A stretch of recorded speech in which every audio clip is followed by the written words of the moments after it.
नमस्ते अनि स्वागत छ तपाईलाई स्ट्याटस क्रिएसनमा। तपाईले अहिले हेर्नुहुन्छ स्ट्याटस क्रिएसन। तपाईले भिडियो देखेर थाहा पाइसक्नु भएको छ हामीले कुन चाहिँ म्युजिकमा भिडियो बनाउने छौं भनेर।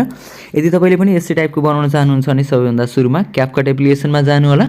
क्यापकट एप्लिकेसनमा गइसकेपछि तपाईले न्यू प्रोजेक्टमा जानुपर्ने छ र फोटोमा जानु होला। फोटोमा गइसकेपछि तपाईले आफ्नो मोबाइलमा भएको फोटोहरु सिलेक्ट गर्नुपर्ने छ है।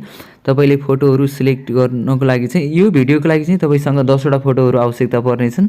10 वटा फोटोहरु सिलेक्ट गरिसकेपछि तपाईले एड बटनमा गएर क्लिक गर्नु होला। क्लिक गरिसकेपछि अब चाहिँ हामीले यसलाई सबैभन्दा सुरुमा फर्म्याट युज गर्ने छौं। फर्म्याटमा गएर 16:9 को रेशियो चुज गर्नुस् है। त्यसपछि तपाईले इमेजमा क्लिक गर्नु होला र थोरै साइडमा सार्नुस्, एडिटमा जानु होला र रोटेट गर्नुस् है। प्रत्येक इमेजलाई चाहिँ तपाईले यसरी रोटेट गर्दै जानुपर्ने छ। रोटेट गरेर त्यसपछि हामीले फेरि यसमा चाहिँ इफेक्टहरु लाउने छौं। यति गरिसकेपछि हामीले लास्टमा आउने छौं। लास्टमा जानु होला। त्यसपछि तपाईले एन्डिङमा गइसकेपछि डिलिट गर्नु होला है। किन भन्दाखेरि त्यो भनेको हाम्रो वाटरमार्क हो। त्यसलाई चाहिँ हामीले डिलिट गर्नुपर्ने छ र थोरै ब्याक आउनु होला। ब्याक गरिसकेपछि तपाईले फेरि एड अडियोमा जानुपर्ने छ। त्यसपछि एक्सट्र्याक्टेडमा क्लिक गर्नुस् र आफ्नो मोबाइलमा भएको म्युजिकलाई चाहिँ यसमा इम्पोर्ट गर्नुस् है। इम्पोर्ट गरिसकेपछि अब चाहिँ हामीले बिटको आधारमा चाहिँ हामीले बिटहरु राख्ने छौं र मैले चाहिँ यसमा साउन्डहरु म्युट राख्ने छु। किन भन्दाखेरि मेरो यसमा चाहिँ कपिराइट क्लेमहरु आउन सक्छ। त्यसको कारणले मैले साउन्डलाई म्युट गरिम र मैले चाहिँ यसको ड्युरेसनहरु नोट गरेर राखेको छु है। तपाईले चाहिँ म्युट नगर्नु होला। र यति गरिसकेपछि अब हामीले यसमा चाहिँ 2.7 को ड्युरेसन राख्ने छौं। फर्स्ट इमेजको ड्युरेसन। यदि तपाईले पनि म्युजिक चाहिन्छ भने डिस्क्रिप्सनबाट डाउनलोड गर्न सक्नुहुन्छ। त्यस्तै गरेर अब चाहिँ हामीले सेकेन्ड इमेजमा जाने छौं र यसको ड्युरेसन चाहिँ तपाईले राख्नुपर्ने छ 1.5 को ड्युरेसन राख्नुपर्ने छ है। 1.5 राख्नुस्। अनि त्यस्तै गरेर हाम्रो नेक्स्ट इमेजको ड्युरेसन चाहिँ 1.7 राख्नुपर्ने छ। 1.7 अनि त्यस्तै गरेर नेक्स्ट इमेजको ड्युरेसन चाहिँ तपाईले 0.7 राख्नु होला र त्यसपछि फेरि नेक्स्ट इमेजमा जाने छौं। यसको ड्युरेसन चाहिँ तपाईले 0.5 राख्नु होला। थोरै जुम गर्नु होला। दुईटा औँलाले चाहिँ यसरी सार्नुहुन्छ भने चाहिँ जुम हुन्छ। अनि त्यसपछि गएर तपाईले फेरि 0.5 राख्नुस् र नेक्स्ट इमेजको ड्युरेसन फेरि मैले चाहिँ जुम आउट गरिम है। र फेरि अब चाहिँ हामीले यसको ड्युरेसन रहेको छ 1.2 को ड्युरेसन। त्यस्तै गरेर नेक्स्ट इमेजको ड्युरेसन रहेको छ हाम्रो 1.5 को ड्युरेसन रहेको छ। अनि त्यस्तै गरेर हामीले फेरि नेक्स्ट इमेजमा जाने छौं। यसको ड्युरेसन चाहिँ तपाईले 2.0 राख्नु पर्ने होला र सेकेन्ड लास्ट इमेजमा जानुस्। यसको ड्युरेसन चाहिँ तपाईले 1.9 को ड्युरेसनमा राख्नुपर्ने छ र लास्टको इमेजको ड्युरेसन भने तपाईले चाहिँ 0.7 अथवा 1। अनि त्यस्तै गरी तपाईले स्टार्टिङमा आउनु होला र फर्स्ट इमेजमा चाहिँ तपाईले एनिमेसन राख्नु होला। एनिमेसन राख्नको लागि हामी इमेजमा क्लिक गर्छौं। त्यसपछि एनिमेसनमा जान्छौं है।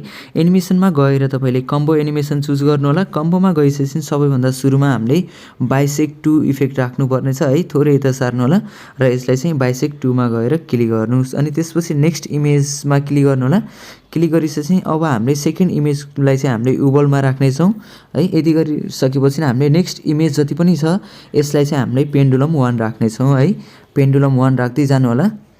यदि हाम्रो च्यानलमा तपाई नयाँ हुनुहुन्छ र सब्स्क्राइब गर्नुभएको छैन भने हाम्रो च्यानललाई पनि सब्स्क्राइब गर्नु होला र भिडियो तपाईलाई के कस्तो लाग्छ त्यस्तै प्रतिक्रिया दिन पनि नबिर्सिनु होला। र म्युजिक डाउनलोड गर्न चाहनुहुन्छ भने तपाईले डिस्क्रिप्सनमा गएर पनि म्युजिकलाई डाउनलोड गर्न सक्नुहुन्छ। यदि कुनै पनि प्रब्लम आइरहेको छ भने तपाईले डिस्क्रिप्सनमा फेसबुकको लिंक पनि भेट्न सक्नुहुन्छ। त्यसबाट पनि मेसेज छोड्न सक्नुहुन्छ।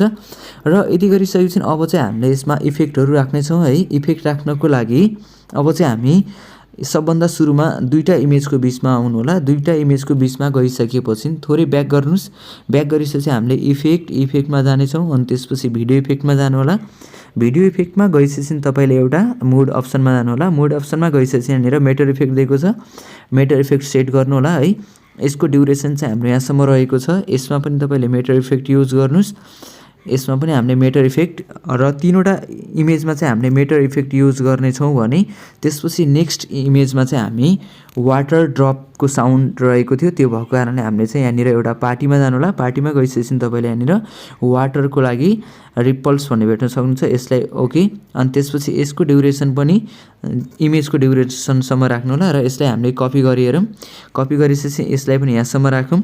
अनि त्यस्तै गरेर नेक्स्ट इमेजमा चाहिँ अब हामीले फेरि भिडियो इफेक्टमा जानु होला। भिडियो इफेक्टमा गएर तपाईले मोडमा जानुपर्ने छ। मोडमा गएर मेटेर इफेक्ट ओके। मेटरलाई पनि अब हामीले यसको ड्युरेसन यहाँसम्म रहेको थियो र यसलाई पनि कपी गर्ने छौं र यसको ड्युरेसन पनि यहाँसम्म रहेको छ। तपाईले ठ्याक्कै मिलाउनु होला यसलाई चाहिँ र अब बाँकी रहेको इमेज हाम्रो 3वटा छ, 3वटा इमेज सरी 2टा इमेजमा चाहिँ हामीले फेरि रिपल राख्नेछौँ है। तपाईँले फेरि यहाँनिरदेखि भिडियो इफेक्टमा गएर फेरि पार्टीमा गएर राख्दा नि भयो, अथवा तपाईँले कपी गर्न पनि सक्नुहुन्छ अघिकोलाई।